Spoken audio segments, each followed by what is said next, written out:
ഹോസ്റ്റലിൽ നിന്ന് ഇപ്പോൾ 8:30 എണീക്കുന്നതുകൊണ്ട് തന്നെ വീട്ടിൽ നിന്നും ഇന്ന് 8:30 തന്നെ എണീച്ചിന്. കാരണം നമുക്ക് ശീലമായി. എണീച്ചപ്പാട് ഉണ്ണിക്കുട്ടനൊന്ന് വെയിലൊള്ളിക്കാൻ കൊണ്ടുപോയതാണ്.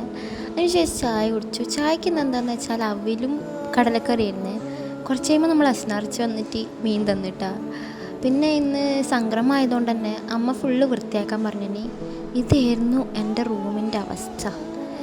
പിന്നെ ഇത് ഫുള്ള് വൃത്തിയാക്കാൻ നിന്നു. വീട് മൊത്തം വൃത്തിയാക്കാൻ നിന്നപ്പോഴത്തേക്ക് തന്നെ ടൈം കുറേ ആയിട്ടുണ്ടായിന്. ഇങ്ങനെ വൃത്തിയാക്കി കഴിയുമ്പോൾ നമുക്ക് കിട്ടുന്ന ഒരു സന്തോഷമില്ലേ, അത് വേറെ തന്നെയാണല്ലേ.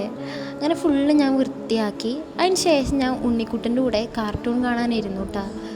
നമ്മൾ സോഫ എടുത്ത് മുറ്റത്ത് ഇട്ടുകൊണ്ട് തന്നെ ഹാളിൽ ഞാനൊരു ബ്ലാങ്കറ്റ് വിരിച്ചു കൊടുത്തിട്ട് ഉണ്ണിക്കുട്ടനെ ഇരുത്തിയേ. അങ്ങനെ കുറച്ച് കഴിഞ്ഞതിന് ശേഷം ഞാൻ ഒരു കോൾഡ് കോഫി ഉണ്ടാക്കി കുടിച്ചു. ഉണ്ണിക്കുട്ടന് കൊടുത്തേ. മോന് ഭയങ്കര ഇഷ്ടപ്പെട്ടിന്. അപ്പോൾ കുറേ നാളത്തെ ആഗ്രഹമായിരുന്നു അതൊന്ന് കുടിക്കണമെന്ന്. ഹോസ്റ്റലായതുകൊണ്ട് അതൊന്നും പറ്റിയിട്ട.